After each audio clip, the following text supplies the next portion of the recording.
Today we rebuild the Chicago Bears. We start by drafting Caleb Williams to be our new franchise quarterback. And over the next 10 years, from drafting generational players to a soon-to-be channel legend 300-pound backup Nick Foles-esque quarterback, can we not only make the Bears a Super Bowl champion, but build them into a dynasty? The 2024 offense for the Chicago Bears actually is a really good landing spot for Caleb Williams. You start up front with the offensive line, Braxton Jones, Tevin Jenkins, Dev Trait Lyman on the right side of 30, and it is led by Darnell Wright. The 10th pick of the 2023 NFL Draft has a very high ceiling at right tackle, and I'm going to guess, like this guy here can plateau as like an 88, 89, might even break the 90 threshold. At tight end, Cole Kmet got himself a superstar Dev Trait, and I do think he is one of the more underrated tight ends in the NFL. Much like Cole Kmet, star wide receiver DJ Moore also upped his Dev Trait from superstar up to a superstar X Factor. So while there's not a whole lot of things we can thank Justin Fields for in passing on his way to the Pittsburgh Steelers, I think we could say at least force-feeding DJ Moore 96 catches, 1,300 yards, and 8 touchdowns, getting him the Dev Trait is a hell of a parting gift. One of their two big moves in free agency was stealing away DeAndre Swift from the Philadelphia Eagles right as he got boosted up to a superstar Dev. And at only 25 years old, he is going to be huge to take some pressure off Caleb Williams, especially early on in his career and being able to pound the rock. And part two of the offensive improvements this offseason was trading for Keenan Allen from the LA Chargers. Only a 4th-round pick to get a proven, reliable veteran. We're able to put him in the slot, and between him and Cole Kmet, we're going to have those nice safety net options for Caleb Williams. You want the big plays, you look at DJ Moore. You look at DeAndre Swift out of the backfield. And yeah, we're going for a 10-year rebuild, and Keenan Allen is 32 years old. But he is not here for a long time, but he's here for a good time, and I think he's going to help us win sooner than later. The defense for the Chicago Bears already has some great pieces, starting with the linebackers. They invested last offseason, bringing over TJ Edwards from the Philadelphia Eagles, getting Tremaine Edmonds from the Buffalo Bills. You throw in Jack Sanborn, we're 3 deep at that position. At safety, you get Jaquan Brisker, one of the better young safeties in the NFL. They get Kevin Byard, who we'll just ignore and erase whatever he did with the Philadelphia Eagles last year. He's still pulling a gigantic 88 overall rating, which is just almost a like-for-like replacement for Eddie Jackson, who the Bears moved on from. I also really like the corner room that we have right now. Kyler Gordon's kind of the odd man out as far as Dev Traits are concerned, but Jalen Johnson's as good as any free agency signing that the Chicago Bears would make. They paid him, it was about 4 years, $70-some million. He is worth every penny. And going into his second season, Tyreek Stevenson somehow got himself a superstar Dev. He got Defensive Rookie of the Year in the eyes of Madden. And you know what? We'll take those wins as they come. The defensive line, however, for the Chicago Bears is very much a work in progress. I like Gervon Dexter. That's my little Florida Gator bias. And the trade at the deadline last year to get Montez Sweat from the Washington Commanders was a great piece of business. He contributed immediately for the Chicago Bears, and we got himself a superstar Dev. However, all eyes are on what we plan to do with pick 9 in the 2024 NFL Draft. 1-1 is going to be Caleb Williams. What is going to be the big position we should prioritize at pick number 9? And in my mind right now, I'm thinking we go defensive line. In particular, get another edge rusher on the other side of Montez Sweat.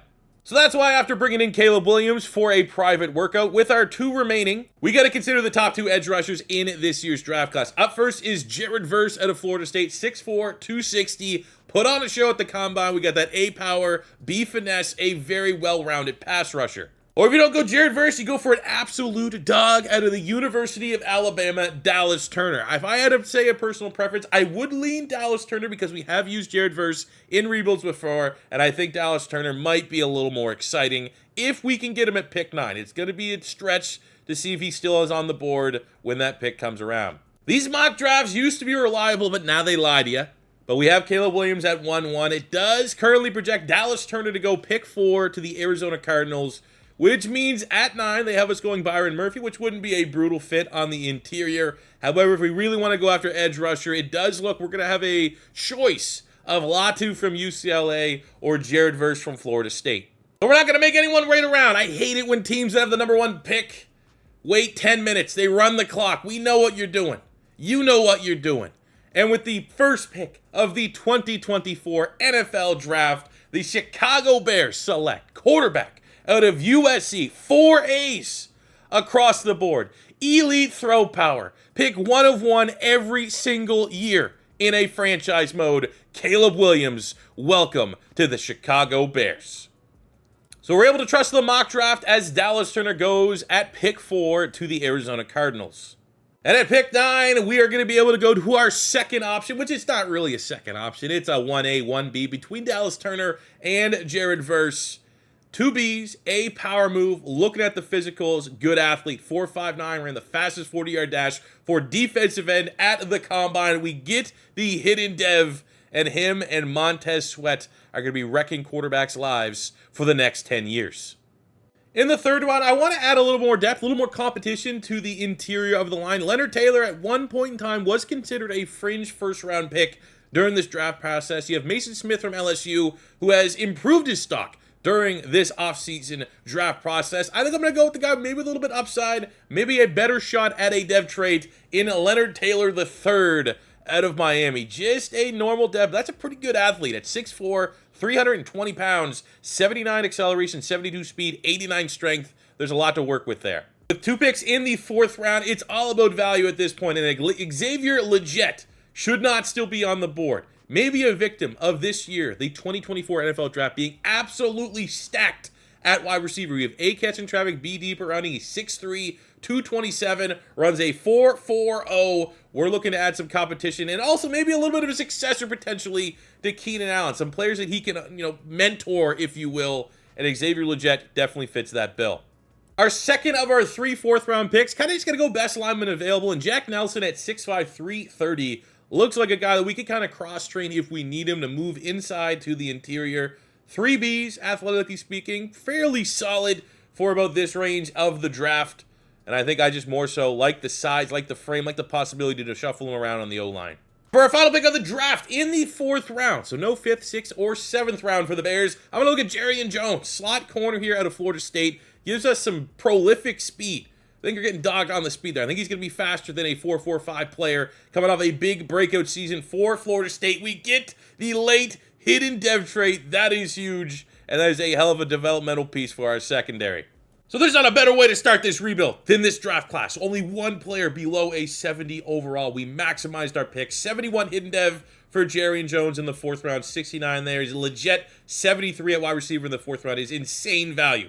Leonard Taylor's a 71, nice developmental player. And our 2 first-round picks. First, Jared Verse, 76 with a hidden dev, putting him on the other side of Montez Sweat. That is a step to getting this defense. Not only am I trying to just finally have the Chicago Bears have a competent offense with a good quarterback in Caleb Williams, but I need to bring back the monsters of the midway type mentality of the defensive side of the ball. And it starts with Jared Verse and Montez Sweat wrecking opposing teams' quarterbacks. And of course, the belle of the ball, pick 1-1 out of USC, Caleb Williams, 78 overall, hidden dev quarterback, 94 throw power. The accuracies are off the chains, 93 throw on the run. He could scramble, he could do it all. And I know for a fact the Chicago Bears all-time passing records for season, for career, are very low. Probably lower than any other team in the NFL. We are going to shatter those here in this rebuild with Caleb Williams. Looking around to find the best impact playmakers in our division, the Detroit Lions needed to go out and improve their secondary. They need to find ways to stop and contain this brand new explosive Chicago Bears offense. So they do so by adding Kool-Aid McKinstry, corner out of Alabama. The Green Bay Packers are doing the exact same thing. They are scared of Caleb Williams and what this Bears offense could potentially become, as they also go corner, bringing in Nate Wiggins from the University of Clemson. Lastly, the Minnesota Vikings, they also go on the defensive side of the ball. Up first, they got Byron Murphy, the second 75 hidden dev, the last player that was mocked to us in our mock draft. So we did technically pass over him. Maybe he was expecting a call from Chicago. We pivoted, went Jared Verse, so there could be something there, a little added motivation. And an unsurprising move, in the 2nd round, the Minnesota Vikings select Michael Penix Jr. out of Washington, and there is absolutely potential that he could eventually become quarterback 1 in Minnesota, and a little bit of a rivalry could form between Penix and Caleb Williams as the battle of quarterbacks in the NFC North from the 2024 NFL Draft Class. You love hearing the fact that there was a training camp stand on the back end of the defense in Jaquan Brisker. We're going to need him to step up in the secondary. Yeah, we brought in Kevin Byard, but there is going to be a notable loss in terms of experience, leadership with the loss of Eddie Jackson, and Brisker is the guy that needs to step up. And this is exactly what you want to get out of Keenan Allen, willing to mentor the younger guys. We got Tyler Scott, the speedster. I think he needs to work a little bit on his route running. Has the speed to get open in space, but it's more so the technical side of his game that needs to get bumped up there. So we're going to have Keenan Allen, one of the better route runners, one of the best technicians in the NFL, take him in as an understudy. Our new look, Caleb Williams-led offense and hopeful Jared Verse-led defense eventually is ready to go for year number 1. And how about the defending NFC champs for your NFL debut? And it was a mixed bag of up and down in the first. Hit a big shot play, struggled with the tenacity of a very good San Francisco 49er defense, trying to pick on Fred Warner. Not the smartest thing that you could do as a rookie quarterback, but when we needed him to come up in clutch time because the defense was letting us down time and time again, be it using his legs, be it using the cannon of an arm, the rocket quarterback IQ between the ears of Caleb Williams. He was giving us a chance multiple times throughout this game, being able to find the veteran in Keenan Allen, being able to scramble and find ways to make plays with his legs. He was on the forefront of this Bears team, trying to shock the world and taking the Niners into overtime with a walk-off touchdown. Cole Kmet, what a legendary debut for Caleb Williams. And I guess having that type of performance, a 4-touchdown, 350-yard from scrimmage game against the reigning defending champions of the NFC, hell yeah, week 1 debut player of the week for Caleb Williams. We got our first breakout scenario of our young season, and it is Gervon Dexter. Gator bias is tingling throughout my body, looking to make the jump from normal to a star dev against the Detroit Lions. Please, oh please let this hit. Let's go. Let's go! That, ladies and gentlemen, is how you go from a question mark, from a developmental player, to a guy that I think we're now going to be able to rely on in the interior of our defense. Going forward, Gervon Dexter just starting. Sky's the limit. Let's strike while the iron's hot on the defensive line. I like Roschon Johnson a lot as an RB2. We have Khalil Herbert, who has some value. 78 star dev, only 26 years old. So throwing him up on the trade block, we were offered Travis Jones, 74 star dev, nose tackle from the Baltimore Ravens, and we're taking that every day of the week. So we started the season with 2 normal devs at defensive tackle. Now here at the midway point, we have 2 star dev players, both under the age of 25. Jared Verse's dev trade has been unveiled as a star, which may be a little bit of a wet fart as we await whatever Caleb Williams is going to be, either gold or red. Throw your prediction in the comments below. I think it's going to be gold, but I wouldn't be surprised if he's an X factor. The plan for our own upcoming free agents is to get younger. I will say if Keenan Allen had any interest whatsoever of staying on here in Chicago, I would definitely bring him back. But the fact that we need to overpay a 32-year-old wide receiver, that's not really what we're in the business of doing. Same goes for Kevin Byard. Even though they're nice players, we need to get younger. We are going to bring back Jack Sanborn on a 4-year deal. And we're going to offer Tevin Jenkins a mega 5-year extension to stay there on the offensive line. He gives us some guard tackle flexibility, and there's a lot of value in that. Another monster performance for Caleb Williams ahead of the bye. Week 9 divisional matchup against the Vikings. We win 37-31 in a shootout, but Caleb Williams, his second NFC Offensive Player of the Week in his rookie campaign. 350-plus yards, 4 touchdowns. The kid's a superstar. And we're fighting tooth and nail right now to try to make the playoffs. 7-7, very competitive NFC North, only a game back from the wild card spot, and we put in work against the Titans week 15, 42-27, and it is the 3rd Offensive Player of the Week award for Caleb Williams in his rookie season with 4 total touchdowns on the day. Even in a loss, 28-21, and it's a very good Colts team. Anthony Richardson is going off. It is 4 Player of the Weeks for Caleb Williams and counting. We also have a breakout scenario for Kyler Gordon, the only starting corner, the only starting defensive back that does not have a dev trait. This could be nice. And a win against the Commanders. It is all silver in the secondary for the Chicago Bears. Kyler Gordon is a dog. We're going to pump this into scheme fit. It's going to bring him up to an 80 star dev. I was kind of thinking he's going to be the odd man out when it comes time to pay some of these guys in the secondary, but nope. Never really that big of an issue to have too much depth in the secondary.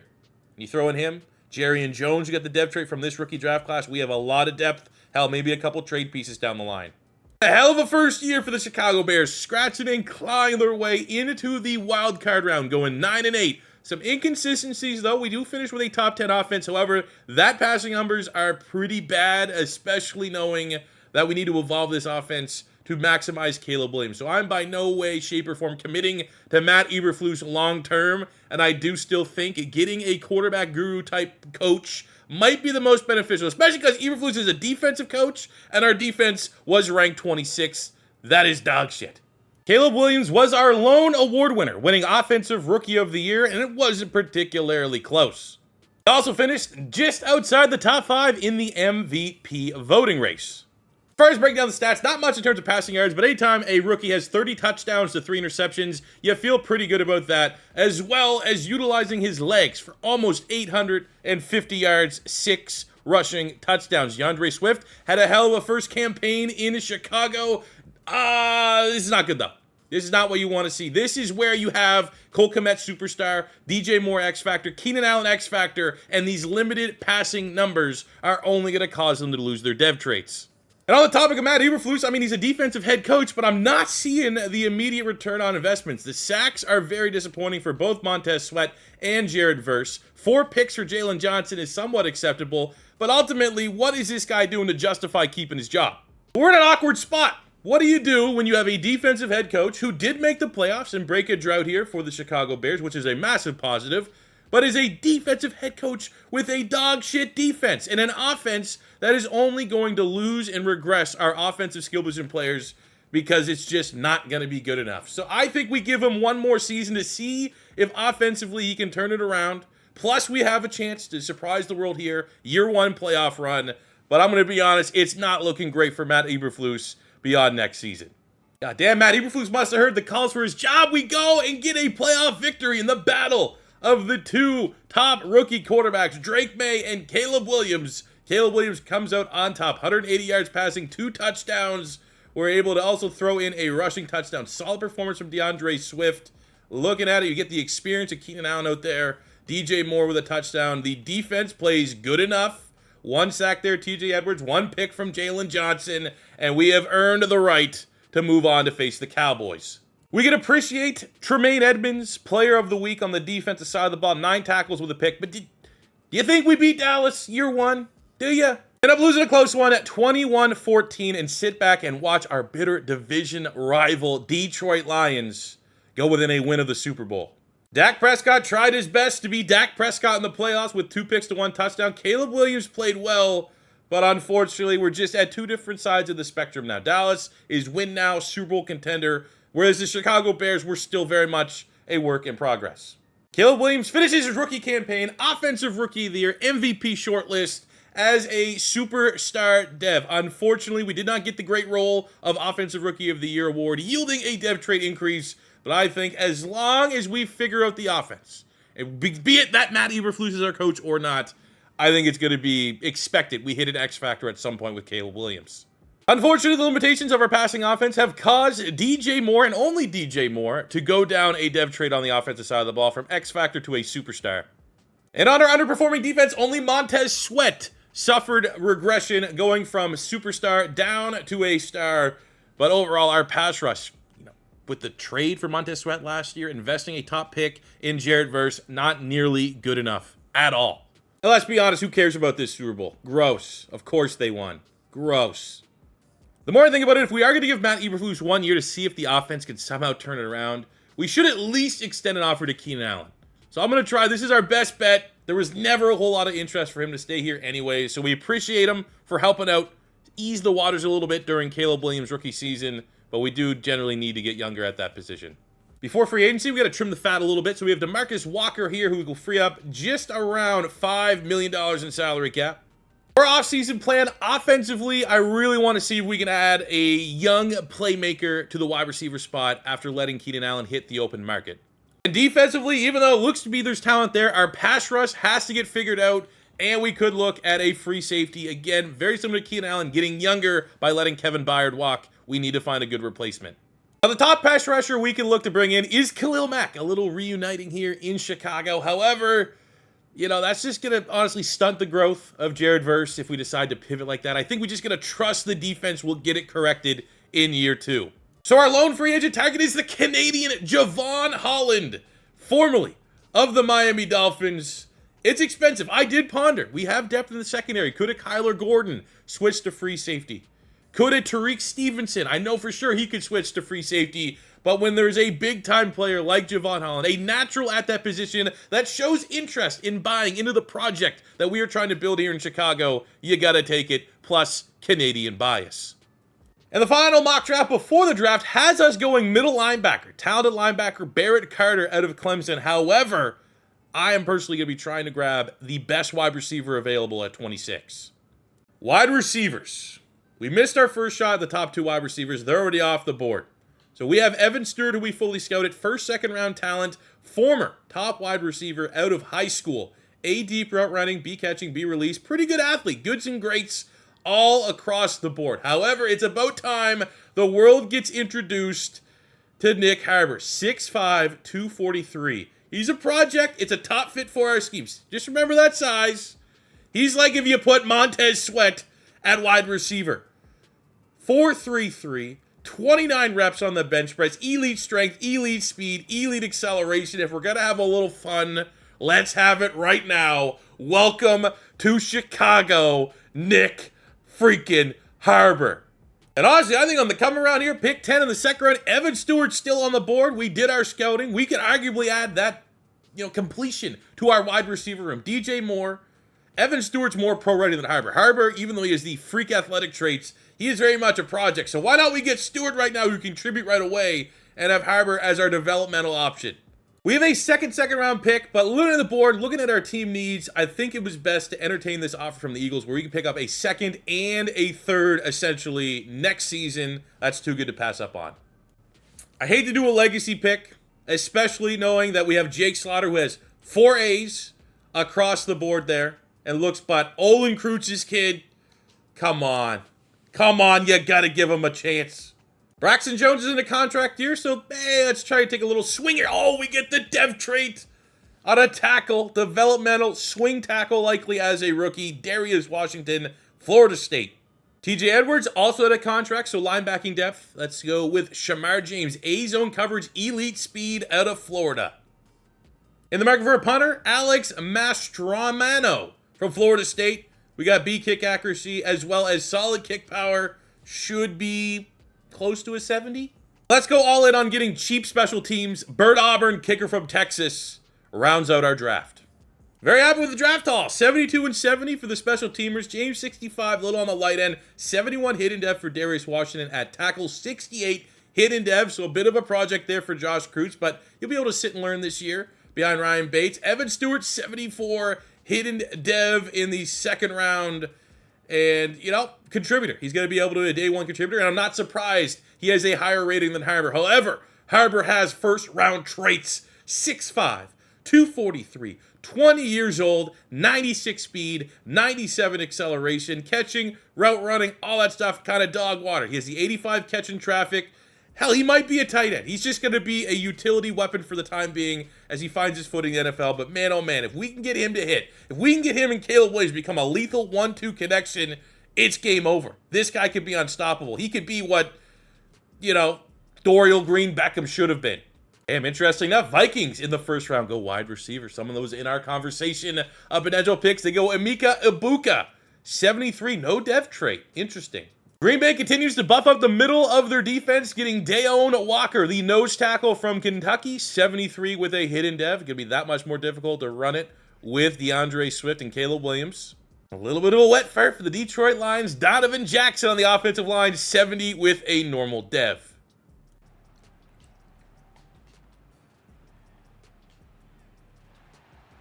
There you go.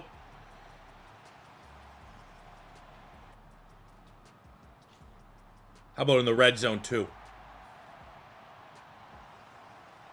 Looking out of contract negotiations here in year 2, Kyler Gordon, not overly interested in re-signing. I'm not overly interested in paying him that much money, given the depth we have in the secondary. So let's see if we can strike a trade. We have Jerry Jones, who's only a year younger, 75 with the dev trait, so definitely could step up into that role. We're able to get good value on the open market from the Rams, a 3rd and a 5th in the upcoming draft. And again, this is a 10-year rebuild, so the more assets that we can get, the more conscious we are with our salary cap and not just throwing money every which direction, the better off we're going to be. It's taken a minute, but week 9 after a victory over the Cardinals, which puts us at 5-4, a game back for the lead in the NFC North, we do get a Player of the Week performance, and obviously it's going to be for Caleb Williams on a 3-touchdown day. The only upcoming free agent that I don't agree with the price is TJ Edwards, and again, he's just unfortunately suffering the Madden issue of getting priced as an edge rusher. I'm not paying that. That's why we got Sanborn. He could slide over and play primarily in the nickel with Tremaine Edmonds. Honestly, Travis Jones' contract too, that's expensive. Almost $10 million a year for a guy that hasn't really done much yet. No thank you. I do like Braxton Jones. I'm going to invest here 5-year, $59 million to keep the left tackle in place. I also like Jaquan Brisker till he's 30. I think his best football's ahead of him, and I think he's one of those guys that's primed for a dev trade increase sooner than later. And you're going to pay DJ Moore. We can't let back-to-back off seasons, first Keenan Allen walk, and then DJ Moore. We got to keep some sort of consistency around Caleb Williams on the offense, and I think DJ Moore with Evan Stewart and Nick Harbor, along with Cole Kmet, that is our offense that's going to get us our Super Bowl. At the end of year 2, we get our first NFC North title, 9-8.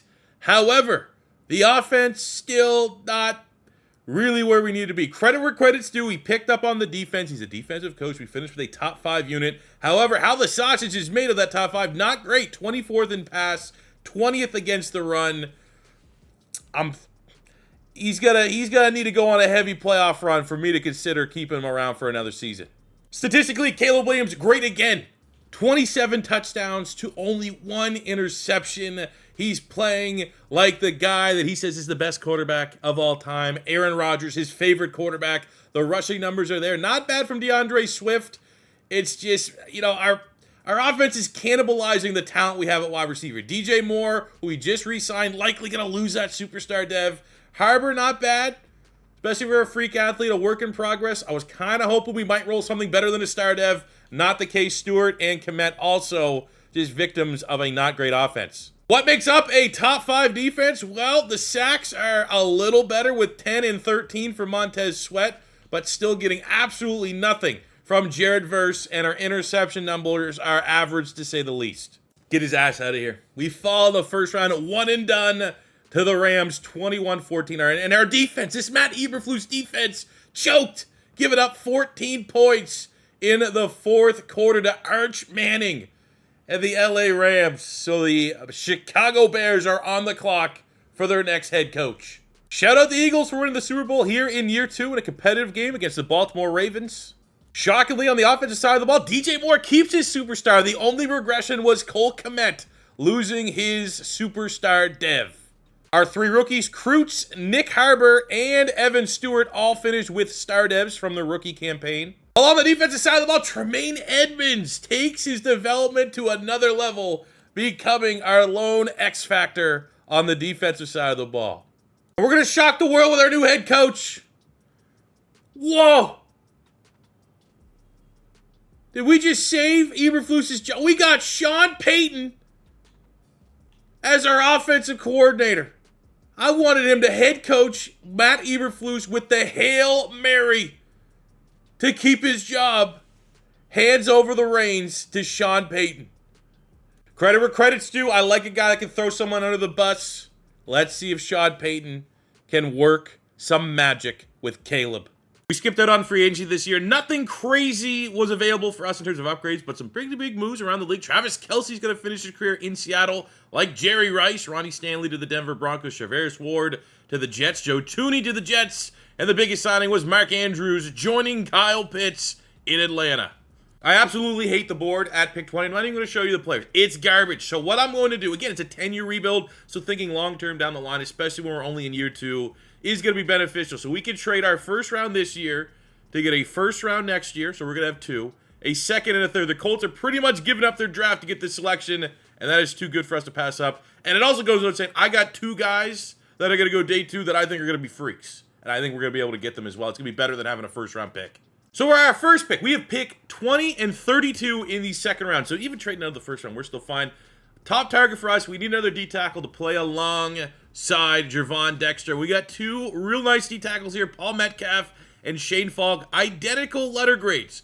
Undersized defensive tackles, A finesse move, C block shed, B tackle. However, Shane Falk is the better athlete. On top of being a scheme fit, we get elite speed. He ran the fastest 40-yard dash. He put up the second most bench press at his pro day. This guy is going to be, at minimum, hidden depth. I don't know, maybe the rating's not going to be elite right off the bat. Could be like a 70. I guarantee he's a dev trade player. And look at that. 81 acceleration, 87 strength, and likely a day one starter. I'll show my hand for my reigning pick here in 32. I'll make it a call. I just found the players I want. We're going athletes. We either have Johnny Elliott here, linebacker. We do need our third linebacker. He is A zone coverage, B pursuit, C tackle, elite speed, elite agility. He looks really good. Likely a dev trait. Or we have this day three wide. Don't need wide receiver, but anytime you get a guy that looks like this, 4.24, first in the 3-cone, first in the 20-yard shuttle. However, he's a ways down there. He's currently the 8th wide receiver available, so I feel like we can get the linebacker here at 32, and then get Durant with our next pick as complete surplus requirements. So let's do that. Johnny Elliott, second round still could be a little rich to draft a linebacker, but anytime you see an athlete like that, you feel real good that there's going to be a dev trade, and we got one on top of 90 speed. Let's go. Durant up next, 4.24 to pair with last year where we got a 6'5", 240-pound athletic freak, Durant. 98 acceleration, 97 agility, 97 change of direction, 93 jumping, 99 speed. Good freaking God. Now our board's kind of shot. We're going BPA to close things out. We only have two running backs on the roster. I'm looking at Austin at Childress. Scheme fit out of Michigan State. A, ball carrier vision. B, break tackle. B, carrying. Not a brutal athlete as well, getting great strength, good speed. Not expecting a whole lot, just more so running back depth. Those guys protected UDFA, B impact block, B run block, and we're getting really good combine numbers. First 20-yard, 3-cone, broad jump, vert jump, top 5 in the 40-yard dash. Could be a little bit of a gem here as a UDFA, plus we just need center depth. Another blind pick going just for athleticism. Very undersized outside linebacker, 218 pounds, but we got elite speed and jumping, so at this point, we're just grabbing special teamers anyways. Did somebody say fullback, A lead block? Sure. Yeah, I think for a backup quarterback, I'm going to get the 294-pound backup quarterback, Chuck. Let's go. Get a lot of picks this year. To kind of sim it up, we just got nothing but depth here. 63, 69, 66, all normal. Our 200 and almost, let's just call it what it is. Our 300-pound hefty lefty regen quarterback, only a 63. And I'm sure Caleb Williams is terrified that this beast from App State, from the mountains, he comes from the hills, is going to be working with him in the QB room. This is the first time I've actually been able to draft a quarterback that got a role like that. He looks, hey, maybe if things go sour on Caleb Williams' contract negotiations, maybe we got something there. 74 fullback, 5th round, not bad. 60, that's a brutal pick. 64, kind of going for the athletes here and there. But Durant, the top end of this draft was very important. Quandre Durant, 71, hidden dev, S-tier type athlete. So he's going to be wide receiver 4, but there's room definitely for him to grow and develop. Johnny Elliott, 72 in the second round, big-time athlete with a hidden dev. Tremaine Edmonds is not getting any younger. We just lost TJ Edwards to free agency, and Shane Falk on the interior. Slightly undersized for a defensive tackle, but I think he's going to fit in very nicely. What we're trying to do is we reinvent this defense, and for the love of God, try to figure out how to get some sack production out of our front four. For the midway point of year number 3, and the Sean Payton offensive air has been solid. Our passing yards have been last in the league for the first 2 years, and now we're top 10. That's progress. We're coming off a Week 8 victory, 38-14 over the Panthers, hoping to spark a second half of the season run. Jalen Johnson, Defensive Player of the Week, with 3 interceptions. We have some tough decisions as far as our free agency here. Tyler Scott, Roschon Johnson, Justin Ross, all really nice depth. DeAndre Swift hasn't really played like an RB1, and he's regressed down to a star, so I'm not rushing to sign him. Call this full-on Gator bias. I've been very smart with my contracts. I think we could potentially get a freak here out of Gervon Dexter. I'm gonna invest. I'm gonna pay for his best football being ahead of him. That is expensive. I think he'll be worth it. Offered Tyreek Stevenson a 4-year, $48.8 million offer. Homegrown talent stays in the building. And we're not going to fall to the same mistake the Bears did with Roquan Smith. We're not going to fumble the bag, and I still think at the end of this 4-year, he'll be 32. The value will still be there for Tremaine Edmunds to lead the middle of this defense. Very expensive, though, and we do have Caleb Williams' contract coming up over the horizon.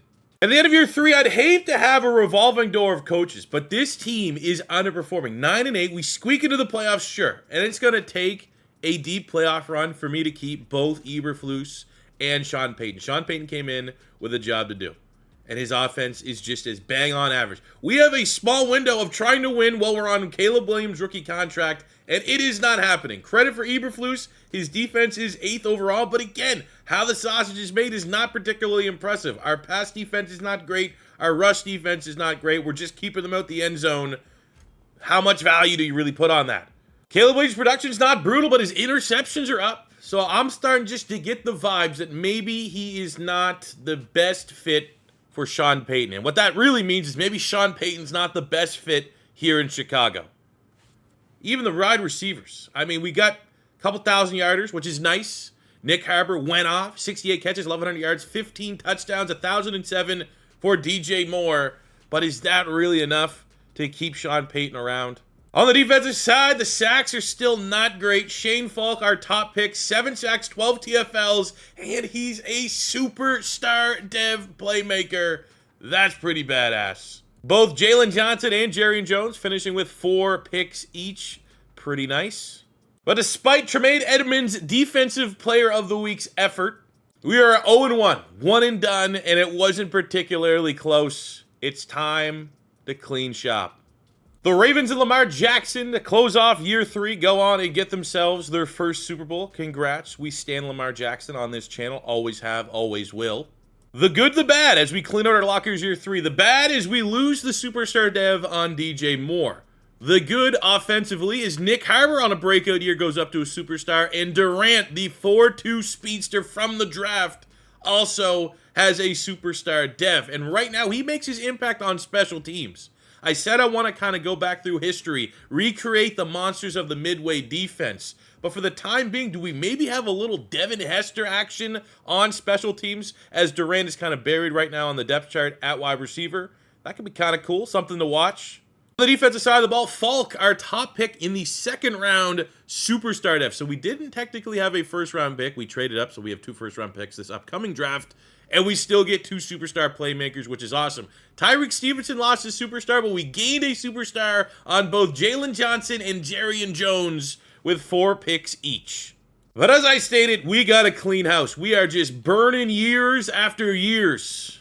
And the more that we waste of Caleb Williams before we have to pay him $400 million and ruin how we can build our roster, we can't just keep pissing away years with a subpar coaching staff. And after 5 seasons, the Chicago Bears have made it official. Matt Eberflus has been fired, and they're going with fresh new ideas at the head coaching spot. A man that can mold and develop the offense and Caleb Williams.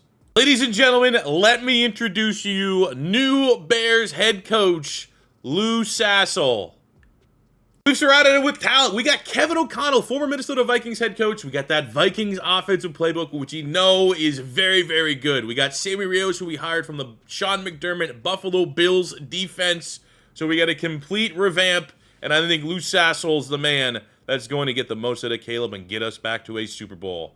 Free agency, as far as our team needs, dog water. I'll show you the recap. There's some big names out there. Tyreek Hill, Kyle Hamilton's an X Factor available. But the big news for us this offseason is we picked up the 5th-year option for Caleb Williams. But word out of his camp is that they are not happy that we did not just outright give him a contract extension, an early contract extension as a 95 superstar, one of the best young quarterbacks faces of the league. They think he should be paid sooner than later to get off this rookie scale. But you know me, I'm trying to keep a competitive roster in place. And even though we have awarded him the C on his chest, I can't be paying him $200, $400, $500 million until the last possible second, because we got to try to win a Super Bowl. Big moves in free agency. Tyreek Hill going to Atlanta, Kyle Hamilton and going to the Patriots, DeAndre Swift leaving the Bears, going to Steelers, and Brian Branch going to the Falcons. Man, the Falcons have been throwing around a lot of money in this rebuild. By letting DeAndre Swift walk, running back suddenly is a big need. Even though it is faux pas to draft running back in the first round, PJ Cooks looks very good. BB, break tackle, ball carrier vision, A carrying. Top fit is us. He looks like he's got heavy catching. Very similar style to DeAndre Swift. 4.36, elite acceleration, jumping. Wish the speed was a little up, but the 3-cone, 20-yard shuttle all looks great. We have 2 first-round picks. Ideally, we could find a way to get Cooks with one of them. But he is projected to go pick 9. So if we want him, we'd have to look at a trade-up. We have 2 first-round picks, but those are picks 19 and 22. Maybe I could package 19 and a second-rounder. Look at a second-rounder and the best of our 2 second-round picks. Is that enough? Yes, it is. And at pick 9 of the first round of the draft out of Clemson, we're going to make it happen. A lot of criticism are going to come our way. But the same thing happened with the Detroit Lions. They got Jahmyr Gibbs. Everyone shit on it. Ended up being amazing. I think that's going to be the same. PJ Cooks out of Clemson. 94 acceleration, 91 agility, 92 speed. The hidden dev we needed. And I looked at it for contracts. And the players that are coming up, Cole Kmet at tight end. There's no tight end worth drafting. Montez Sweat at D-end. There's no D-end worth drafting. Darnell Wright at tackle.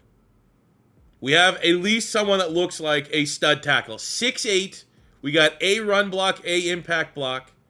We got the second best bench press at the combine. Down near a tackle, but you see the A's.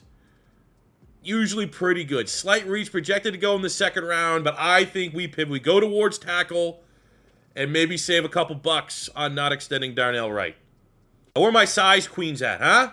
Sitting here at pick 22 of the second round, I don't even need corner, but if you're going to give me a guy that's 6'4", A catching, triple B's in everything that matters, and he runs a 4.40, I'm taking that every day of the week. Thanks for the layup. Go back to Cole Kmet, tight ends, just in case Theo White looks all right. It's a little bit of a blind pick. We have A catching traffic, A catching, A run blocking. Guys, a little bit of a blind pick here. Athletically, though, not a freak, but again, layup. Something I am considering is Falk's undersized D tackle. He's like 290. Could he potentially kick out the DN if we went and don't want to pay Montez Sweat and get something like this cheesy 360-pound nose tackle? No dev trait. I'm expecting at least a 70 rating. Never have enough freak linebackers. Eric Sherwood, A tackle, Beanzo covers, elite speed, elite agility. Welcome to the squad. A great role here. Trevor Rutland, A hit power, B tackle, elite strength. Sometimes this could mean 99 hit power. We'll have to wait and see, but I feel like we might get a shot there. All right, so look at our draft recap. Great draft, man. Another draft. We just have a lot of picks. Trevor Rutland, late round pick. Does he have? I thought he was gonna have 99 hit power. Yeah, the makings of it, but we got a late hidden dev pick there. Roach 70, 75 for Eric Sherwood. Only a normal dev, but insane value. That is a guy that's going to give us outstanding depth going forward, and we don't really have to worry about playing because there's no dev trait to be lost. Theo White, value pick in the third round. Surprised he fell 72 with a hidden dev. Don't think that's good enough for us to just be like, nah, we don't need to repay Cole Kmet. But at least gives us an option if the contract situation gets a little sticky. Height, weight, speed corner in the second round. Mellogram 73 with the hidden dev at 6'4". Look at this pick. JP Poole, 78 hidden dev. 78! Usually you don't get a 78 tackle unless you're picking in the top 5. 78, he was still on the board in the 20s. Is immense value. 88 strength, 85 pass block power, 86 impact block. Can get out in space. It's almost like we got to find a way to get that guy in the field as a rookie. But look at PJ Cooks. If you're going to trade up for a running back, they better be elite. And this kid is everything and that much more. 81 elusive back. Maybe not the change of identity for how we look at our running backs. 92 speed, 94 acceleration, 91 agility, 90 carry, 86 juke, 88 change of direction, can catch out the backfield. He's already the 26th ranked running back in the NFL, and he probably should change his number. I'll say that, all due respect. But maybe we give him, he's the Cooks. Do we give him, he's a sweet cook, he's the sweetness cook. Vikings had an all right draft. 74 in the first round, 72. Got a 75 D tackle in the third. Packers handled their business as well. 76 corners, 74 running backs, 73 guard, and finished up late with a 72 linebacker. Oh, and the Lions even killed it. 74 running backs, 74 D tackle, 75 corner, 75 tight end. Jesus, man. The NFC North crushed it this year. After drafting a 78 hidden dev tackle in the first round, I'm not going to draw out anything any longer with Darnell Wright. He wants to get paid. Let's send him to a team who's going to pay him. He's 26, 84 with a star dev. That's just too much money right now. We got Caleb Williams that we got to pay. So the Ravens, desperate for a tackle, offer us a second-round pick this year and a second-round pick next year. You might have thought I probably could have got a first round for Darnell Wright, but everybody knows he is looking for a contract extension. So that kind of hurts his value a little bit. I'm happy with 2 seconds.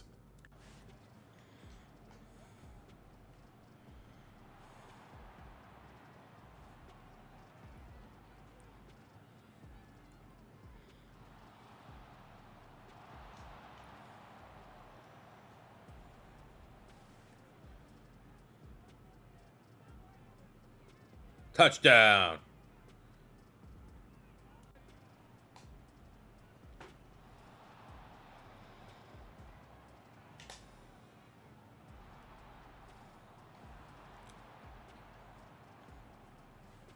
That's all we need. However, after honoring the great Walter Payton in a dominant, impressive Week 1 performance, Sweetness 2.0 PJ Cooks did the honorable thing, took the jersey, switched the number. He's now rocking 25. Undefeated at the midway point here of year number 4, 6-0, sitting atop the NFC North. Big matchup here against Green Bay. Let's sim this one out before we look at some contracts, just to see how the top of the division kind of is settling right now. Who is the hammer? Who is the nail in the battle of these two bitter NFC North rivals? And we remain undefeated, 7-0. Very tough decisions to be had for our squad. However, the production simply hasn't been there to justify paying Montez Sweat. Cole Kmet has been solid, but the fact that there's no interest whatsoever, and we just drafted a hidden dev tight end, the production has been average at best. We don't have a lot of salary cap to play with anyways. Plus, we got to prepare to pay Caleb Williams next season. So I think the only player that's going to get a contract here is Jerry Jones. And we got him on 4 years, $20 million for the superstar corner. Dev traits have been unveiled, and unfortunately, Cooks, everything looked generational except the dev trait. Still very good player, and I think can win Offensive Rookie of the Year and immediately get a superstar, no harm, no foul. However, the aggressive move to plan for life beyond Darnell Wright paid immediate dividends as JP Poole gets a superstar dev. Those are incredibly rare on the offensive side of the ball. What a pick. Big time result here, week 11, as we pump the Cowboys 35-7 on a 5-touchdown Caleb Williams performance. 13-1 Chicago Bears. We found it, man. All we needed was a loose asshole. Weekly awards, Caleb Williams, 4 touchdowns. Might be front runner for the MVP when all is said and done here this season. We close the year out with a loss. Clearly resting our starters, and we still almost won 15-2 in NFC North title. Top 5 offense, number 1 defense in the NFL. Finally, it's all coming together, and all it took was a loose asshole. Caleb Williams comes runner-up for the NFL MVP, just losing by a slim margin to Lamar Jackson. He had a hell of a season. 6th in the yards. Up there, the touchdowns. Only 1 interception. We're tuning down the rushing a little bit. You got to protect the soon-to-be trillion-dollar quarterback, but what an absolute freak. PJ Cooks also won Offensive Rookie of the Year, so hopefully this will be enough to get him off that ugly star dev trait. Did a stellar campaign, 1,200 yards rushing, 13 touchdowns. Can't ask for a lot more than that. Nick Harbor dominates, 1,200 yards, 12 touchdowns, over 100 catches for DJ Moore, 1,100 yards, 12 touchdowns for Devin Hester, 2.0 there, and Quandre Durant. What makes up a number 1 defense? It's Edmonds going off. It's our sacks finally getting something in return. 17 TFLs, 13 sacks for Montez Sweat, 10 sacks for Falk. What the Falk? Finally playing 8 sacks for Jared Verse, 4 picks Jalen Johnson. We get matched up against the Green Bay Packers in the divisional round, and they look pretty mid, to be completely honest with you. And in the blizzard, we handle business 30-28 in a duel, quite epically, between Jordan Love and Caleb Williams. We have punched our ticket to the NFC Championship game against the 11-6 Seattle Seahawks, who have the number 1 passing offense in the NFL, number 2 offense overall. This could be a shootout. Except it wasn't at all. We get our ass handed to us, 31-10. JJ McCarthy, wow. You know what? First-year head coach Lou Sasso will learn from this. Game away, win away from the Super Bowl. Not a bad start to his era. Slight silver lining, I guess. At least we lost to the eventual Super Bowl champion in the Seattle Seahawks. Still a great year. Caleb's playing like an MVP. Lou Sasso, Coach of the Year. PJ Cooks, Offensive Rookie of the Year. Everything's trending in the right direction as long as we can figure out a contract resolution with Caleb Williams before the beginning of next season. Maybe he just got that much more expensive as Caleb Williams ends year 4 with the superstar dev trait increase. We also got an X Factor on our freak of all freaks, Nick Harbor, who has developed into quite the player. And let's be honest, he's pretty much just a slightly bigger Calvin Johnson. PJ Cooks, for winning Offensive Rookie of the Year, does get off the ugly star dev and a rightful superstar increase. It's going to have to take someone pretty big for me to want to spend in free agency this year, and it's just not a lot of needle movers for our team. Maybe if this is a 5-year rebuild, we could sell out just to go all in next year, but we still got 6 more years to worry about. We did get some trade offers for Evan Stewart, who's just buried down our depth chart as wide receiver 4 right now, 83 with a star dev. We got a man whose name is illegal to say, but he's a pass rusher here from the Vegas Raiders. And given Montez Sweat's just walking, this gives us at least a little bit of insurance in case we can't find a day 1 starter in the draft. Yes, Ashton is banned, but we add Ash Gillette. Very talented, very productive pass rusher out of Louisville. Real player too, go check him out. Even with that trade, still think we should prioritize pass rusher. Got one that we scouted that's still on the board. He looks solid. Scotty Daniels, A power, A tackle, B block shed, 272 pounds. Good. I mean, I wish there's a chance there's no dev trade here because athletically he's not the best, but could be a good rating. You never want to pay interior lineman if you don't have to, so that's where we're going to kind of draft here in the second round. We got 2 real good-looking ones here. First up, Elijah Rubin. Down and fall for the day 3 projection. A pass block, B run block. Good elites sprinkled throughout the rating. You take one of these guys whenever you can. Hopefully we're making the right call. Very similar grades between Phillip Bridge and Andy Porter. We'll go with the guy that's projected to be a higher round pick. Please, dev trade. Let's go. Around this linebacker looks great. Not saying that name. Not getting canceled. A, zone coverage. B, pursuit. Pretty decent athlete. Not saying that name. Draft board was kind of shot here into day 3. We did get a late little dev trait lineman. I mean, is he ever going to see the field? Probably not, but you always like to revel in those. You get a 73 linebacker, not saying his name. Porter, 73, hidden dev. Rubin, 70, hidden dev. And Scotty Daniels, even though he didn't pull a dev trait, 74, not the end of the world. Vikings crushed their draft, adding this freak. Okay. Packers had kind of a meh draft, letting a 71 tackle, and the Lions, pretty average. We got no contract extension currently as we start training camp with Caleb Williams. And he's decided not to show up. Not showing up to training camp. Not showing up until there is a contract extension in place. So it seems to be a stalemate between us and the locker room. On our side, yes, we pissed away a lot of his affordable rookie contract years. But we still need to try to win before we get to pay him. And we still have 1 year before we have to pay him. So it looks like at least now we're going to be going with the 300-pounder. The hefty lefty 2.0 Chuck Vernon until a contract extension is reached, if it ever is. He got it, man. I don't know how long. Hopefully not long. But if he needs to be in here, you know he's here for a fun time, not a long time. Regardless. 69. That's like the perfect rating. Boosted up to a 75. We got the scheme, we got the system ready to go. He's unaware. He's slow as shit. But he has a cannon of an arm, and if you've watched the Honey Hunter series, you know that can work. There we go. Vernon leading the QBs out.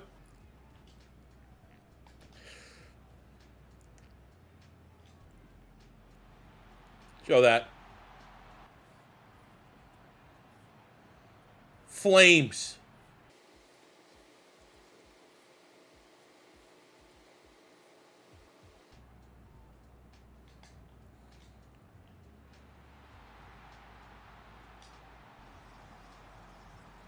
Another one. There we go. 1-0. First start. Oh my God. Stud.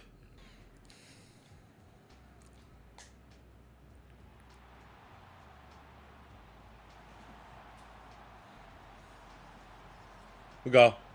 There we go.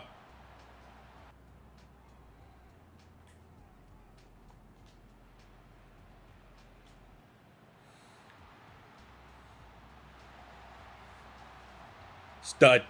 Stud. The stats again. After 2 weeks of domination and taking the league by storm, I'll tell you right now, about 60. This offer originally was 395 mil. And now the leverage has been lost a little bit here for Caleb Williams. Clearly, we could pivot. We might be able to strike lightning in a bottle, but Caleb Williams is Caleb Williams. I'm not going to be insane and think 2 games we can cash out and just, yeah, we don't need a 98 X factor at 25. But the price is already shaved off almost 50 mil. Let's see where we're at. Wow. Okay. Another week of hefty lefty. And by hefty lefty, it's the tubby righty. I'm going to say right now, in a perfect world, we get Caleb Williams to sign, and I think there might be a team. Think of, remember when Matt Flynn balled out for the Packers and then got paid a gigantic bag from the Seattle Seahawks, and then obviously they luckily had Russell Wilson in the same draft and moved on. I think we might be able to cash it on Vern. Someone might give us a first rounder. Player of the week. 10 touchdowns in 2 games. Listen, I know we're having fun here, but out of those 10 touchdowns, I've only got 2 of them. 8 of those touchdowns in the first 2 weeks have been on his own, thriving, as he's our Bob Podolsky. We got to get a better nickname for him. Oh, he's not even a left hand. We're calling him the hefty lefty. That's what we do. Ladies and gentlemen, there is a emerging super... What do we got to do to get a breakout scenario, honestly? Hey, what? If Caleb Williams doesn't accept this, I might even see what we could get on the open market. He's getting word. They've lost a lot of leverage with the breakout of Vernon. So we still get him $30 million less than where we were at the beginning of the offseason. And to that, we thank Vernon. All right, we're about to offer the Tampa Bay Bucks and steal. Their biggest need is quarterback. They currently have pick 1-1. I'll make this trade. Oh, come on. No one wants Vernon? Really? Well, we now have the best backup quarterback in the league. Caleb Williams has returned, and we need to see similar style play out of Caleb Williams or else. I mean, the dead money would be brutal, but maybe trade. I'm not going to say it. I'm not even going to say it yet. But I am going to sneak peek 3 firsts, 2 seconds. 3 firsts from Tampa. 3 firsts, Will Johnson, 88 superstar corner. Holy. 3 firsts, X Factor pass rusher, Latu. Ooh. Sauce. We get lost in the sauce. I mean, we would need it. Marvin Harrison Jr. I don't want Cole Kmet. Puka's there. Trying to give us some of our unwanteds. Travis Hunter. This might be the only way I can get Travis Hunter in a freaking rebuild. Okay. Justin Jefferson. Damn. Not gonna lie, Caleb Williams, this is after his first game back, and he gets a breakout scenario. So, as much as it's funny that they got 300-pound quarterbacks, it's the system. It's the scheme, and Caleb's back being amazing again. We're still undefeated at the trade deadline. We're still undefeated at the midway point of the season. Here at the trade deadline, and I mean, Caleb Williams has just stepped in and been absolutely awesome. The yards per game has been insane. Vernon, though, man, I can't believe no one's offering anything for our boy, Chuck Vernon. Like, that's a first-round pick every day of the week.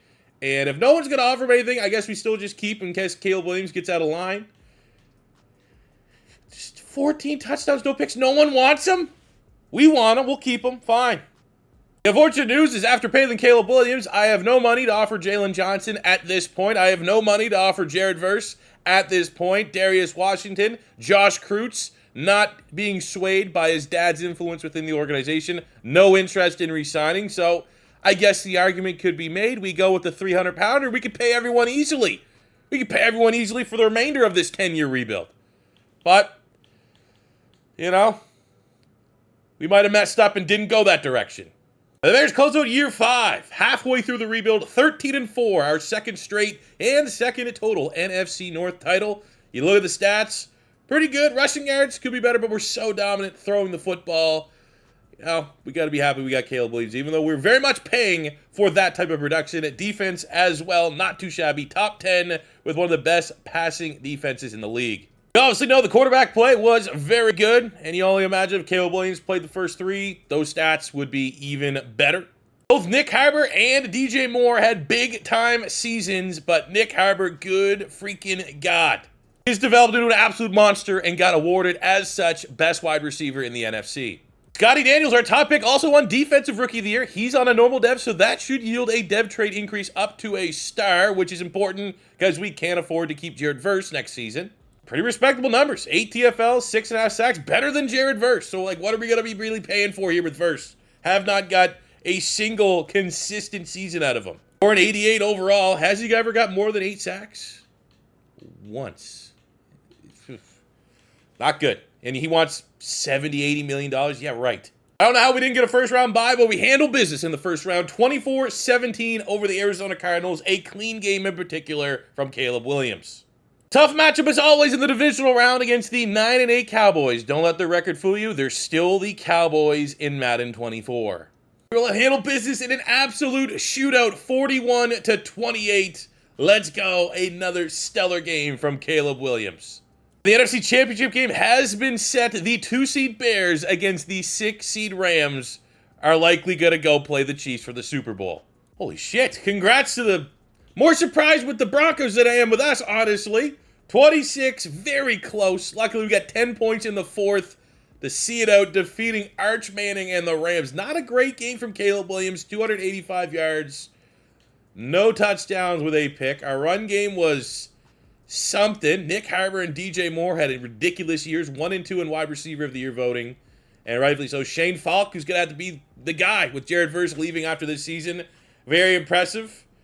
And the good guys, honestly, if you see the guys we're losing in free agency, Jalen Johnson gone, Jared Verse gone, amongst others, this might be our last chance in a while that we're going to be considered Super Bowl favorites. So let's cast this one in here, year 5, in case we have a couple, a little bit mini rebuild years coming up. Here we go, Scotty Daniels. As we watch Jared Verse get ready to leave the building, Scotty Daniels, Defensive Rookie of the Year, was like a 74 normal, finishes his rookie game. Holy shit, what? Double dev trait. Huh? Jared Verse who? What? The Super Bowl has been set. Hopefully not our last. It is the Denver Broncos who have the number 6 offense in the NFL, the 15th ranked defense, however, almost a top 5 rushing defense against the Bears. Number 4 offense, number 9 defense. It's time. Whoever that is, I don't care who that is. I don't care who that is. I don't care who that is. I care about 18. I care about 25. I care about DJ Moore. It is our time.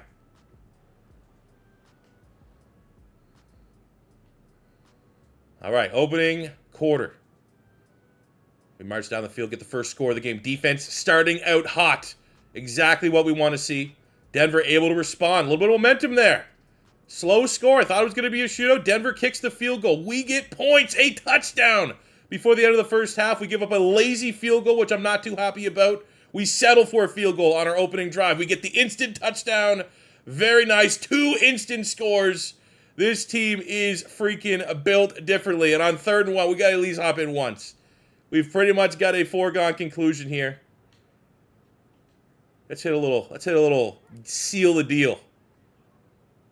What do we got? Durant, Harbor. We got to get this to Harbor. I bet you Harbor runs away from a linebacker. Every bit of that 6'5", 99 speed, Megatron 2.0. No one wants to tackle him.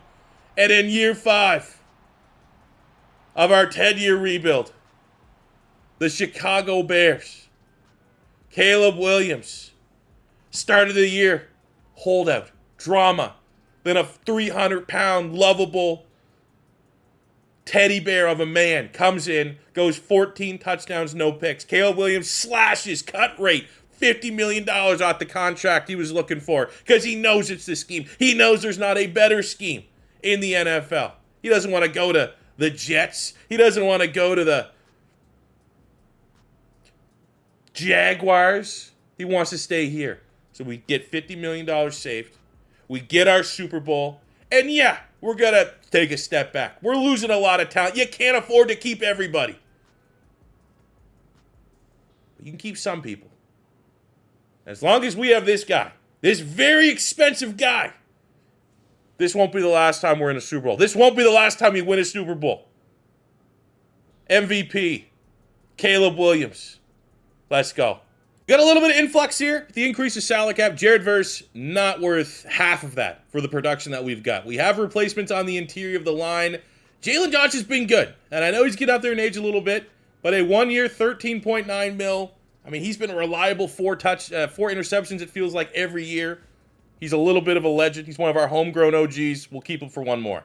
So here's our lineup entering the offseason, just because we're having some turnover. On the interior, we've drafted well. We've drafted depth.